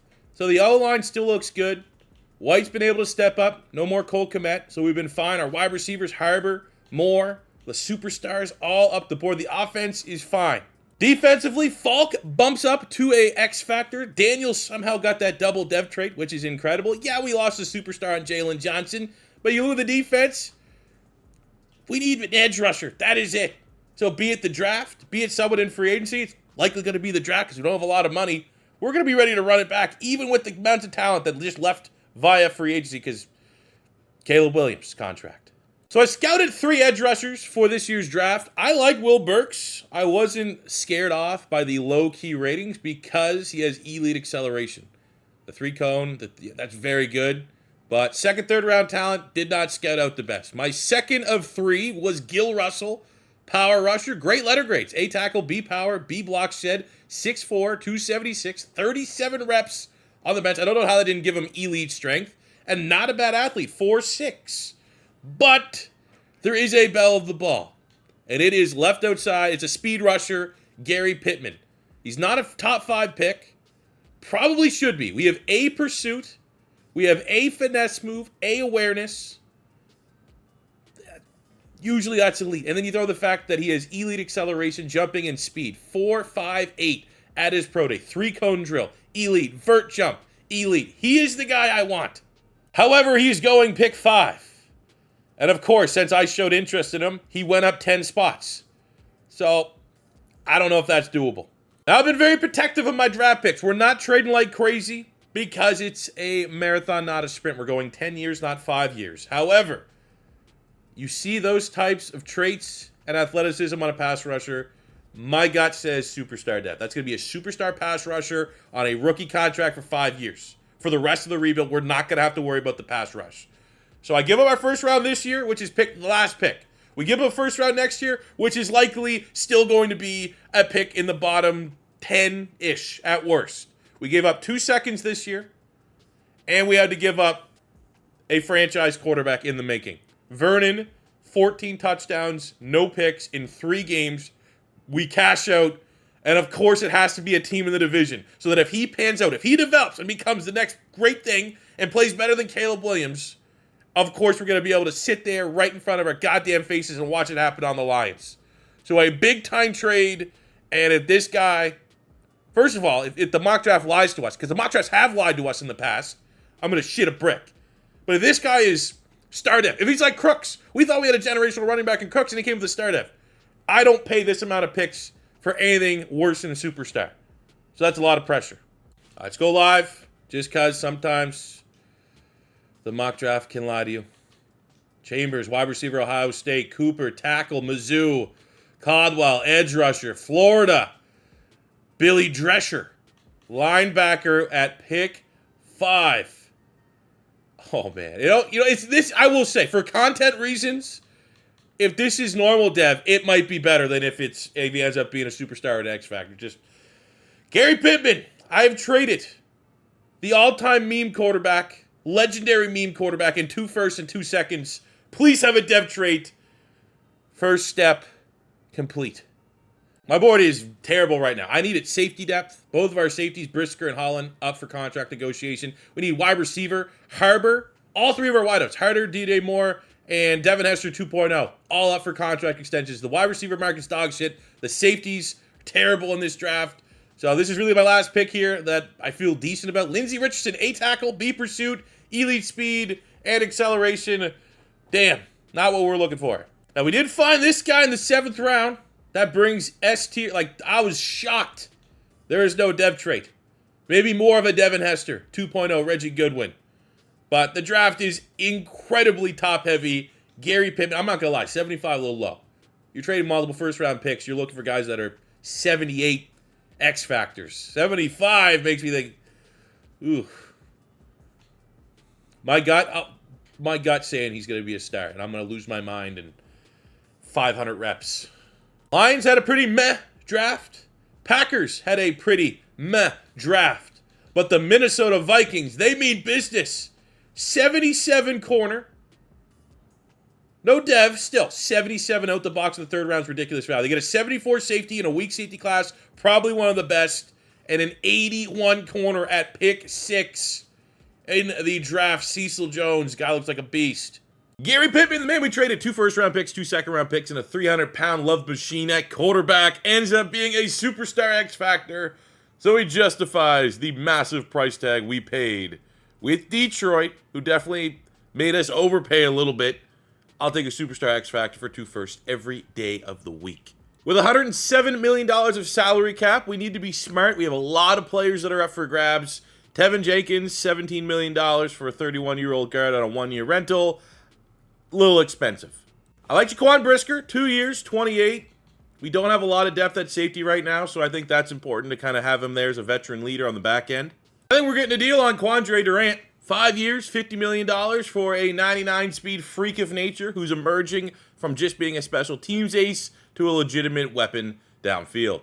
Shane Falk, X factor at D-tackle, also needs to get paid. Sky is the limit for him. I can see him being a 99 when all is said and done, especially if he keeps that dev trait. So we're going to pay a pretty penny to keep him.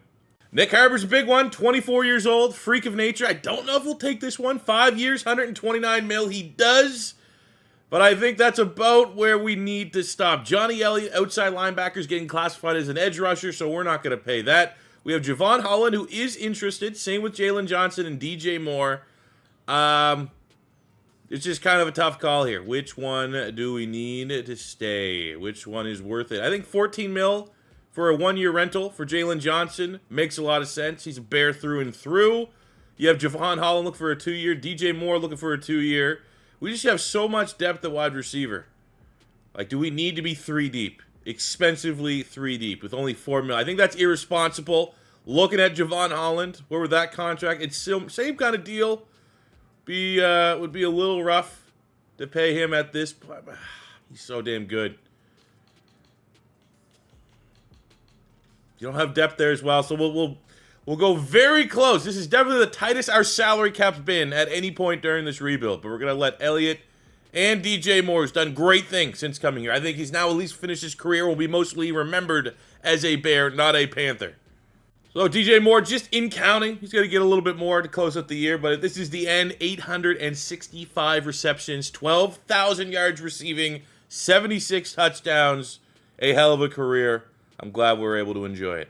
We close out year 6 with a 3rd straight NFC North title. We finish with a top 10 offense, fringe top 10 defense. And I think, honestly, looking at our team overall, maybe a little bit of underperforming, especially as defending Super Bowl champions. Caleb Williams in the top 3 for NFL MVP. That's not bad. Top 5 in yards, 4th in the league in touchdowns, and the interceptions as low as ever. He really is Aaron Rodgers 2.0. It's all here for PJ Cooks, 1,200 yards, 11 touchdowns. 87 catches, 1,300 yards, 12 touchdowns for Durant, who needs to step up as he is going to be taking over the role from DJ Moore as that next go-to guy that's not Nick Harbor, who's been insane. 105 catches, 1,200 yards, 9 touchdowns, 890 and 9 for DJ Moore in his final season as a Chicago Bear. Solid year from Theo White as well. Defensively, the rookie X Factor, Gary Pittman, 15 TFLs, 9 sacks, not bad at all. However, not good enough. Runner-up for Defensive Rookie of the Year. Falk also had a really nice season for X Factor defensive tackle. 8 sacks, 24 TFLs leading the league. Wow, one and done. Trying to defend our Super Bowl crown, we fall. Not even particularly close. 28-13 to Arch Manning and the Rams, who have been a little bit of a pain in their ass this whole rebuild. Falcons ended up going on to win the Super Bowl over the New York Jets. Drake May, another member of that 2024 quarterback class, gets himself his first Super Bowl. We finish the season with Quandre Durant getting the bump up to a superstar X Factor, which is huge. going into year number 7, having 2 X factors at wide receiver between him and Nick Harbor. Defensively, we did face a little bit of regression as Tremaine Edmonds falls from an X factor down to a superstar. He's just running into father time at this point at 32 years old. We go into this offseason, we need a left guard to come in and replace Tevin Jenkins, potentially. We definitely could also consider a wide receiver 3. Defensively, Jaquan Brisker's dev traits have kind of gone, but he's still a high-level player. Looking at an outside linebacker, just a linebacker in general, as Edmonds is entering the final year of his contract. Probably our biggest need on the defensive side of the ball. Free agency, actually spent a little bit because I got 2 absolute values. First up, DeMarcus Cloud, 25 years old, 81. There's no dev trait, but I got him for around 4-year, $15 million total. So with Jalen Johnson getting up there in age a little bit, Tyreek Stevenson getting up there in age a little bit, this is going to be a high-rated player that we don't have to worry about the dev trait getting lost, and eventually maybe he has to step up and can gain said dev trait. We need a wide receiver 3. Boy, oh boy, did we get one.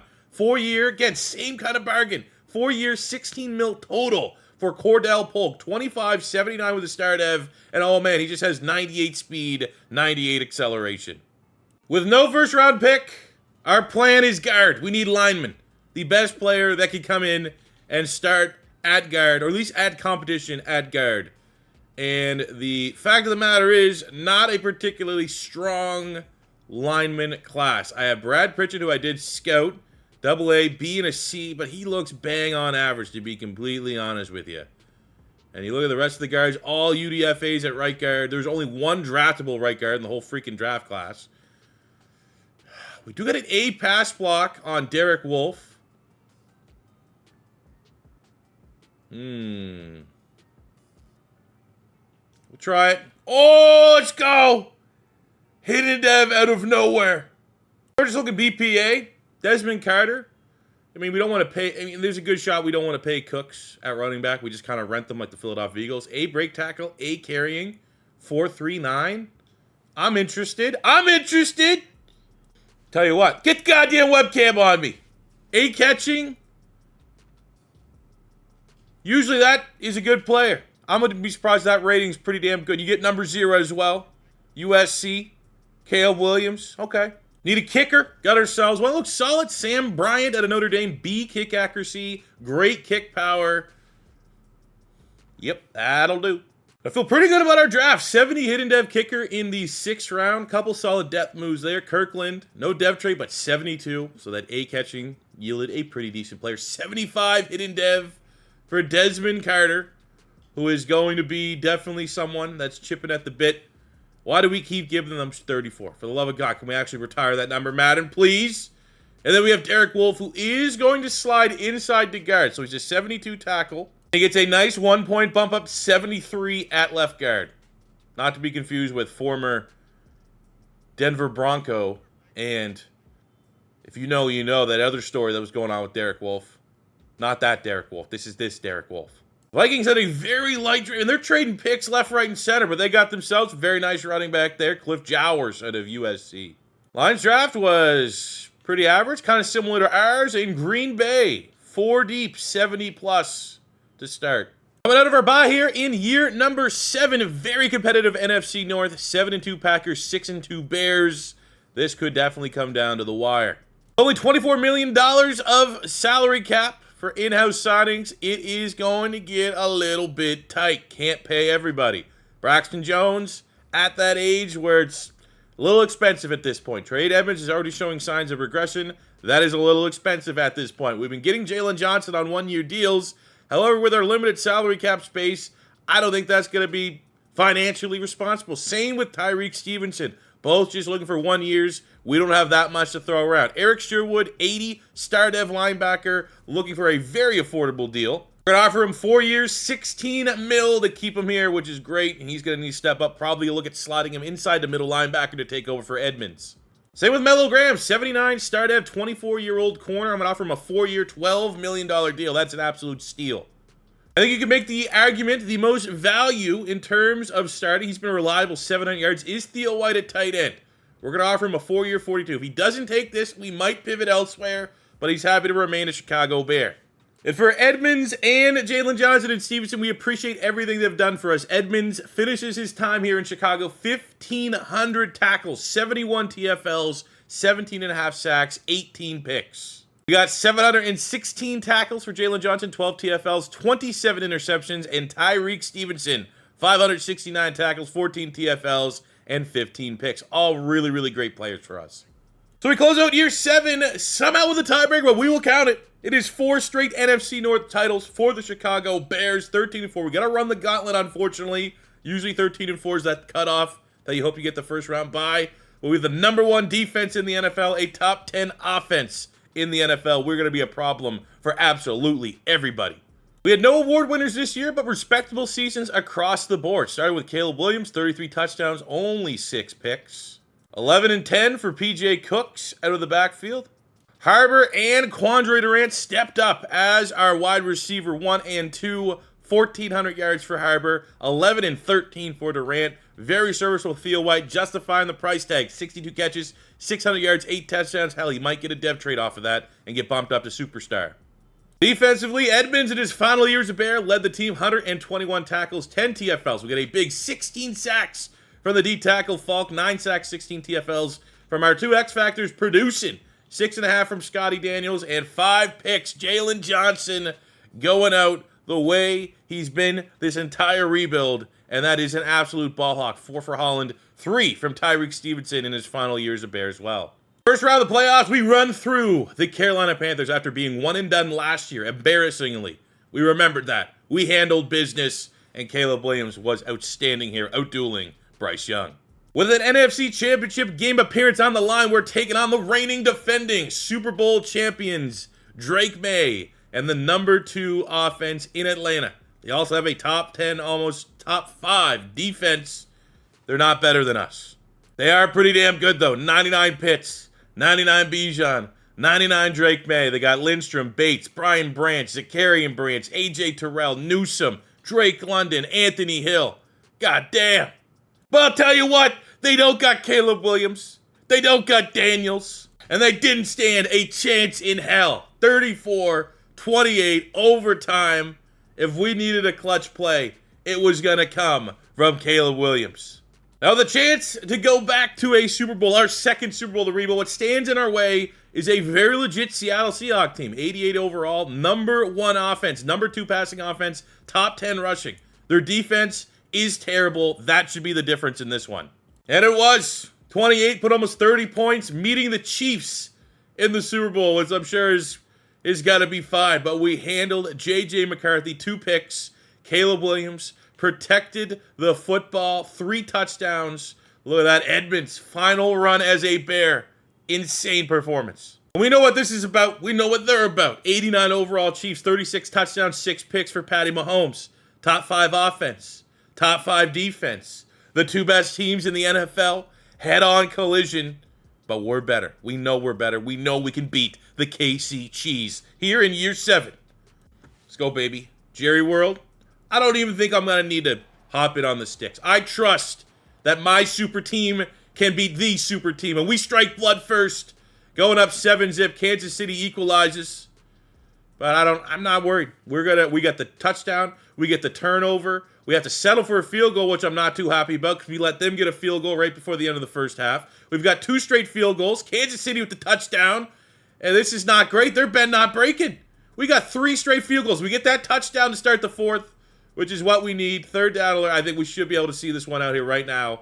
And it is looking pretty damn good for the good guys. That's confidence. When you line up and get matched with the Kansas City Chiefs, the cheese of all cheese.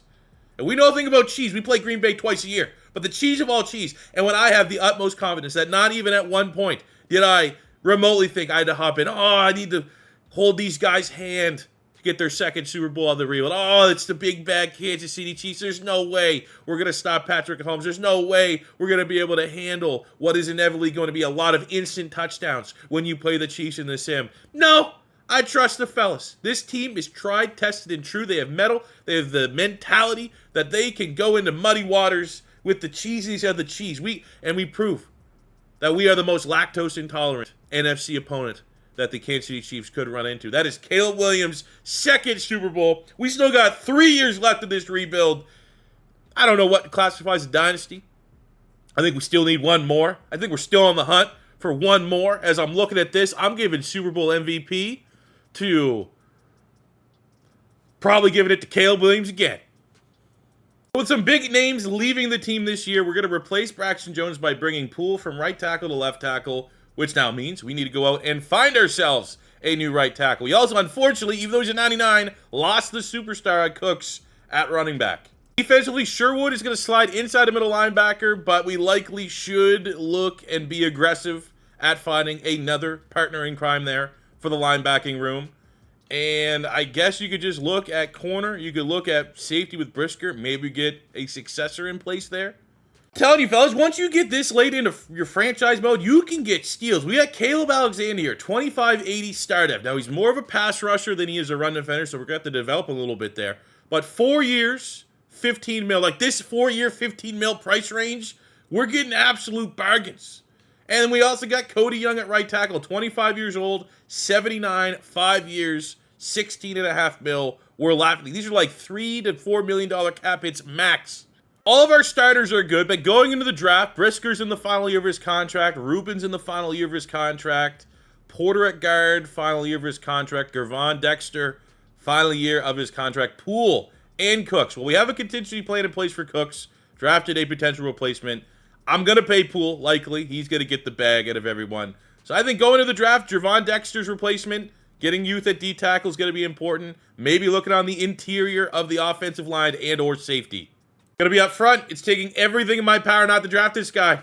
3 A's and a B at 250 pounds with elite speed. Oh, I want him. I want him so bad. I think the best player available is going to be Julius Hopkins. Gives us Jaquan Brisker cover. 3 B's and a C, 220 pounds at a Clemson. First in the 40-yard dash. First in the vert broad. 3-cone, 20-yard shuttle. Give me a dev trade. Let's go. All right, it's not a need, but he is still on the board at the end of second round. I got to take him. What? Yes. Yes. Honestly, last player available on my board. I scouted Malik Weathersby.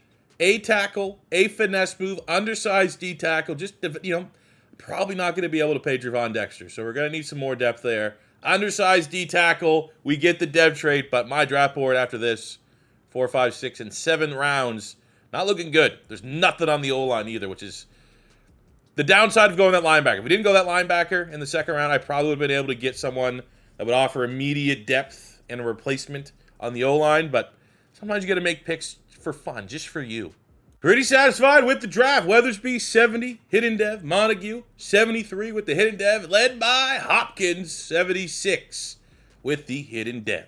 Vikings had a stellar draft, 75, 74, and 74. All right, he's got a lot of depth. Got a brand new quarterback, 1-1, Owen Yates era. Okay. We'll see. We'll see how that works out. I don't think I would have passed over the 300-pounder, but maybe things have changed. 72, 76 corner in the third round. Couple other 70s, but man, that is a value pick. Green Bay not too shabby, adding a 75 corner. Oh, welcome back. Another outstanding start for the Chicago Bears here in year 8, 6-2, but the Detroit Lions right on our heels, 5-3. Should be a close finish here in the NFC North. We don't have a lot of depth on center, and that's actually a little bit cheaper than I expected here for Elijah Rubin, so we're going to offer him a 4-year deal and get him locked in. There's just no way I'm paying $80 million for a running back that gets 1,000 yards, and I feel like a 77 running back would also get 1,000 yards. Andy Porter, also, that's pretty expensive for no interest, wanting to re-sign anyways. Ron Dexter, also pretty expensive. The re-sign interest is there. I'm thinking maybe we come back at the end of the year and see if he regresses a little bit. If that number comes down, Jerry and Jones been a great role player for us. We just got a lot of depth at corner. The big contract needs to be J.P. Poole at left tackle.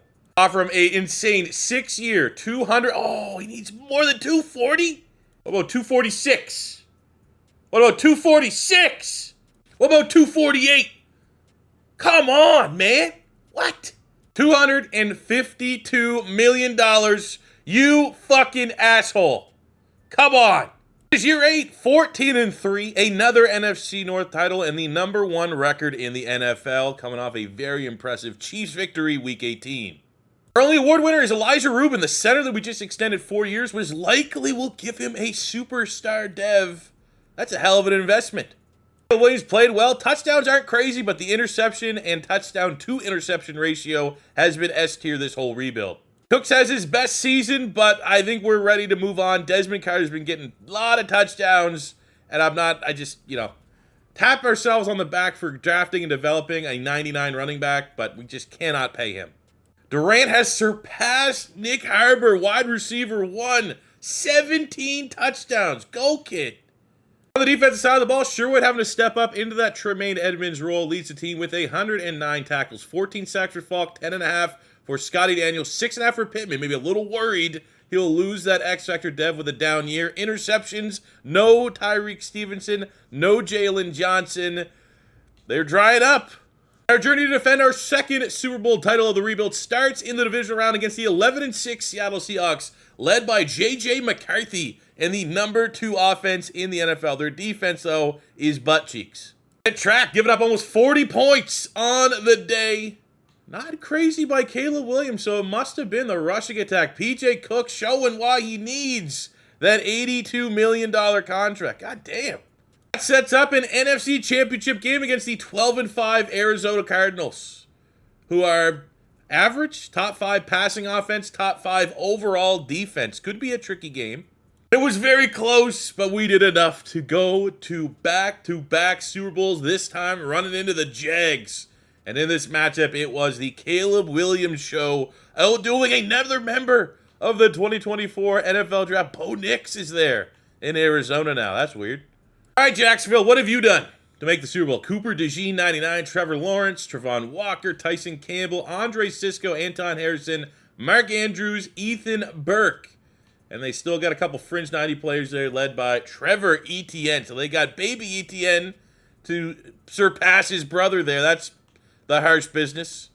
But all right, shout out Cooper DeJean, White Lightning out there. I think we all can admit 3 Super Bowls, which if we could find a way to win this one, it would be our 3rd, is enough to claim a dynasty. And if we're going 10-year rebuild, yeah, 10 years is just a little bit more realistic of a time frame for a rebuild than 5.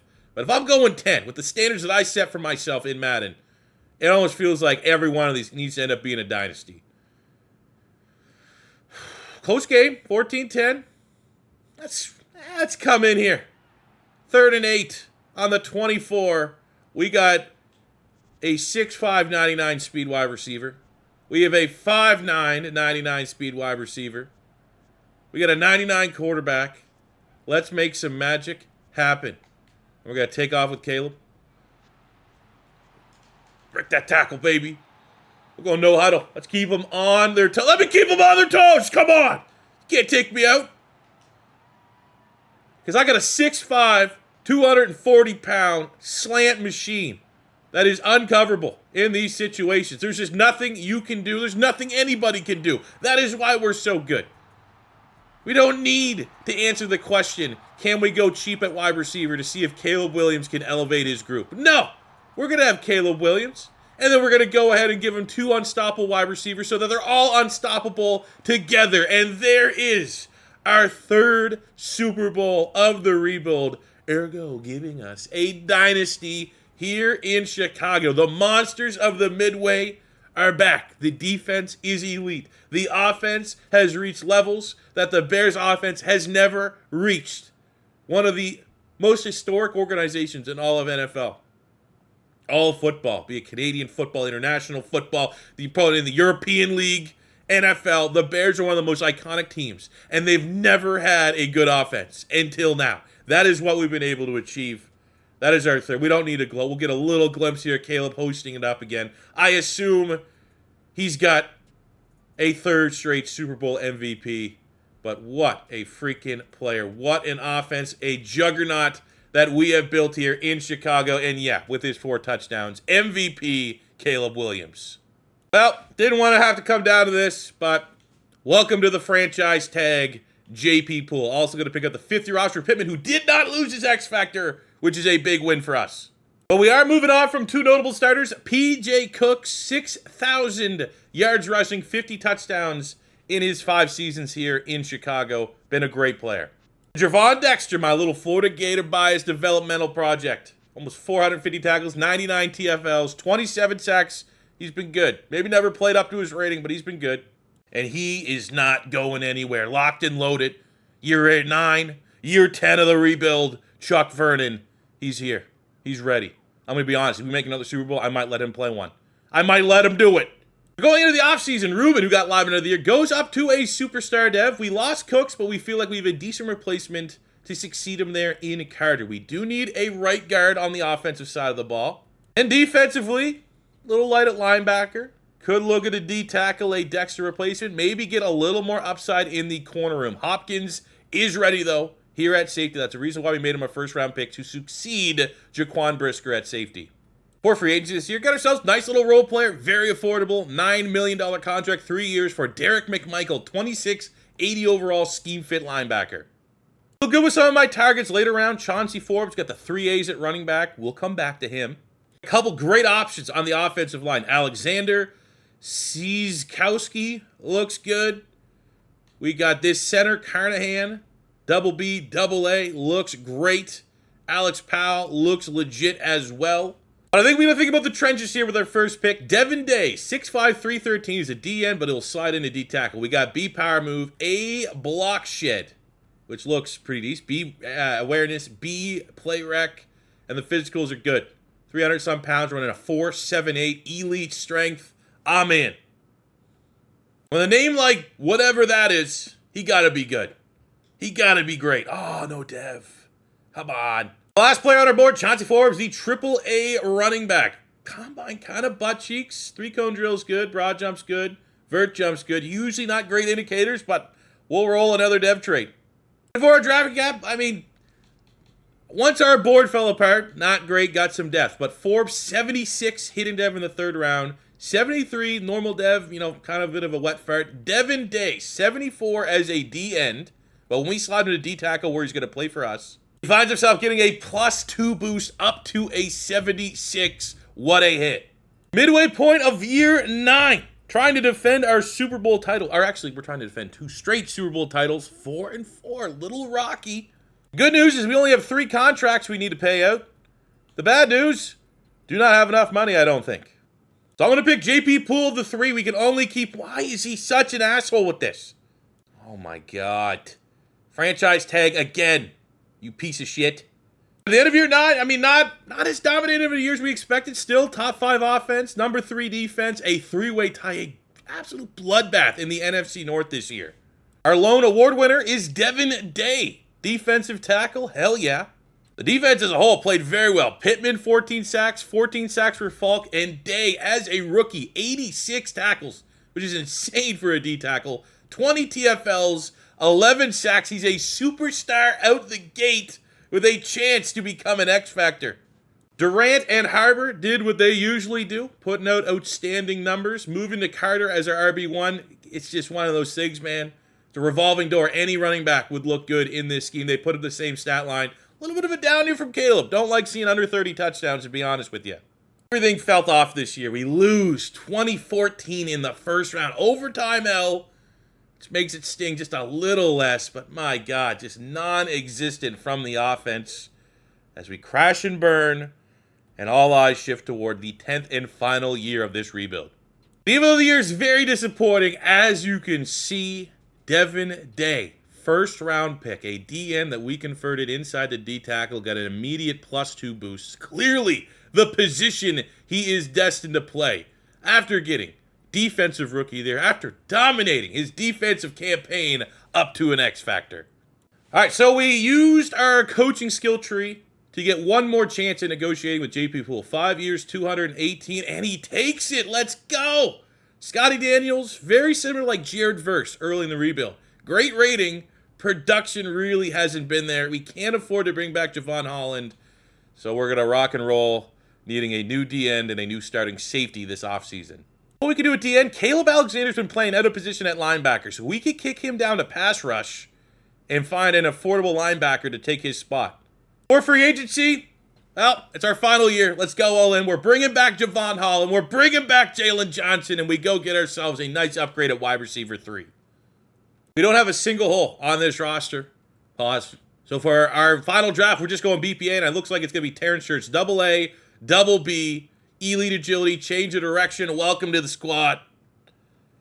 I ended up getting my 2 top players in the draft. We got best 71 normal depth, but Alex Scott, 6'6", 305-pound D-end, who's going to go up probably 2 points when we move him back to D-tackle, but he had big-time athleticism. 86 acceleration at that size is insane. Our final slam dunk, Terrence Church, 77 hidden dev corner. See, Alex Scott goes up +3 to D-tackle. God damn. Vikings end up drafting a real nice-looking D-tackle here out of Penn State.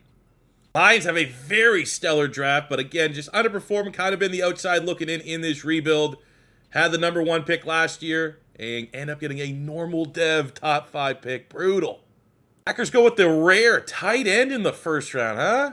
Normal dev as well. Down year across the board in the NFC North drafting for every team but the Chicago Bears. Oh, here it is, fellas, our final work. Year 10 for the Chicago Bears. Madden 24 Rebuild. Our first new rebuild in this format. This is our format going forward. Again, looking for feedback. Hopefully it's a banger. 99 Caleb Williams. Carter. At one point we did have the 99 running back, but we've been able to stay affordable in the running back room. Herbert, 99 X Factor. This guy, who I don't even want to remember his name because he's Devin Hester 2.0. He's been incredible. And I honestly feel like the 2 wide receivers have just been competing against each other to be wide receiver 1. That is a great competition. Rubin and Poole, 2 superstars on the offensive line. Right-hand side, no dev trait, whether the Hog Molly's doing the ugly work.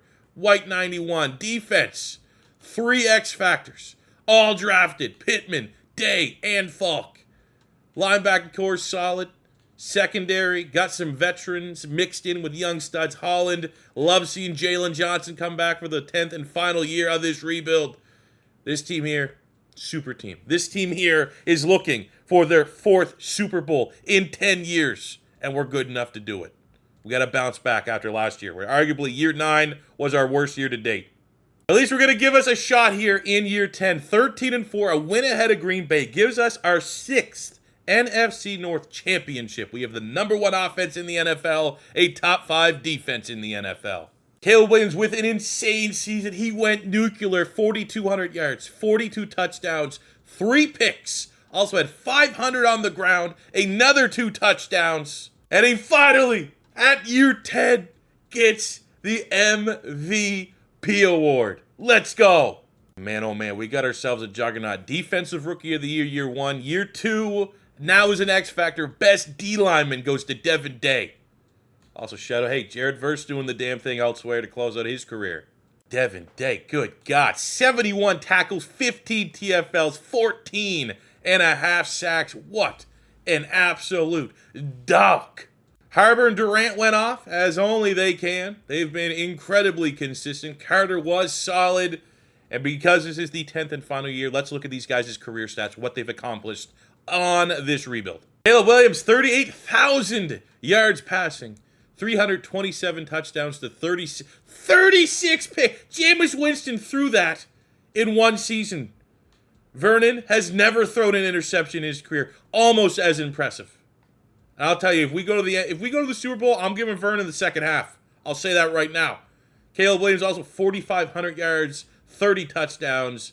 Incredible career. Receiving, Nick Harbor, the project. He came here nothing but an athlete, a track star. 11,000 yards in his career, 81 touchdowns, 7,900 yards, 85 touchdowns for Quandre Durant, who has also been a monster. Theo White, who is the tight end of the second half of the rebuild. It was Cole Kmet at the beginning. Theo White, 4,000 yards, 38 touchdowns. On the defensive side, Jalen Johnson, back to finish his career as a Bear, just under 1,000 tackles with 30 interceptions. Javon Holland spent most of his career here as well, 19 in the interception department. We got 84 sacks. 818 TFLs for Shane Falk, 45.5 for Pittman, who cost us 2 first-round picks, 2 second-round picks, and a 300-pound quarterback who eventually found his way back home. Awesome. Let's cap this off with another Super Bowl. We start things off in the divisional round against the Carolina Panthers, 88 overall, with the number 7 offense, top 10 defense, number 1 rushing defense in the league. Not a problem. 24-14. In a matchup that Caleb Williams just protected the football a little better than Bryce Young. Standing between us and a Super Bowl is the Tampa Bay Buccaneers. 12-5 with a number 3 offense and a top 10 defense. Pretty good both sides of the football. You know us, baby. We're built differently. Going back to the Super Bowl after the wash. Year 9 never happened. All right? Never happened. 24-21. Very close matchup. Full kudos to them. Lamar Jackson has found his way to Tampa Bay. Has a good showing. But Caleb Williams protects the football. We ran the ball well. Sean Basley, our wide receiver, 3. Shane Falk, 2 sacks. Sack and a half for Alexander. Sack for Devin Day. A pick for Jalen Johnson. And the Bears are back in the Super Bowl. And it's been set. They got Malik Neighbors. Enough speed over there. Miami, 23rd ranked offense, but the number 1 ranked defense. A curiosity state, look at the roster. And Malik Neighbors, 99. They still got Tua, 97. They got Nick Bosa, X Factor. Mason Taylor, following in the shoes of his dad, I believe, right? It's his dad, Jason Taylor, or his uncle? One of the two. They had something known as a Zach Darby, 92. Trent Edwards, 91. Michael Woods, 90. Okay. I mean, solid team, but is that enough to get in the way of this dynasty freight train we have? Well, maybe it's been 10 long years. What better way than to finish with blue and orange confetti falling? I don't think we've lost a Super Bowl yet. We've lost an NFC Championship game, but we've yet to lose a Super Bowl. Hopefully we didn't just jinx it. Very competitive first half. Defense showing out. Who wants it? It's just all about who wants it more, man. Low score. This is a Super Bowl like you'd see in the 1970s. Oh, come on, fellas. Don't end this on a wet fart here. Oh, they went, you know what? Kudos to them, man. They went for it on 3rd down. If we get a stop.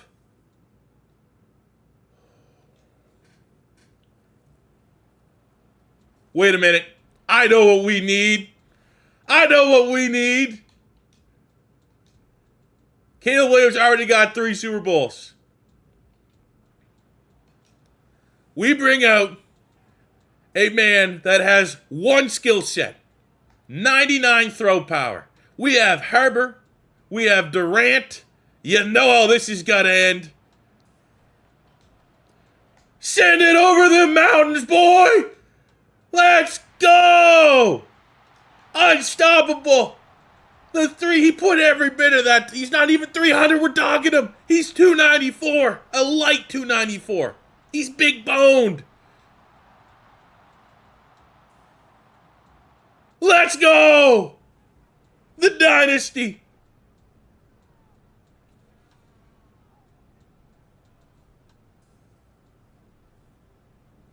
Four Super Bowls. Oh, man, because I made him the... Man, is Vernon going to be able to hoist this up? That's going to be a perfect way to cap this one off. Oh, yeah. Oh, yeah. Look, he's snapping up. He played 1 play. It's like when you have that really accurate quarterback, but he has a noodle arm, but you bring in the other backup for the final throw of the game. We just did that. We just freaking did that. They're going to let Vernon... I mean, Caleb already got a shine. He got 3 Super Bowls, 3 Super Bowl MVPs. Vernon has been the glue guy. He's had a little Keith Taylor to his game. Oh, yeah. What a moment.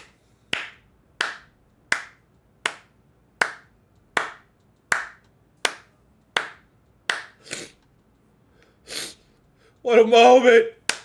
It's beautiful. He's big boy. He's a burly boy.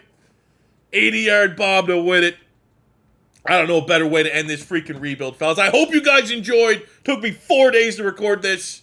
So if you very much appreciate it, if you like the video, you comment, you like this new format, you like this style, it's worth all this extra work to go out and do it for you. I loved it. I had an absolute blast.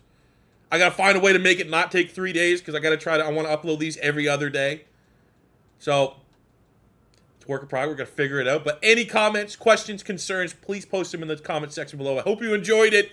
Thank you very much for watching. If it's your first time stopping by, don't be afraid to hit that subscribe button. Smash the like button if you enjoyed. And until next time, it's your boy C4 saying, actually, you know what? While we're at it, let me know in the comments what team we rebuild next. Okay? Let me know that. And I'll see you on the next one. Peace out. Love ya. Have a good one.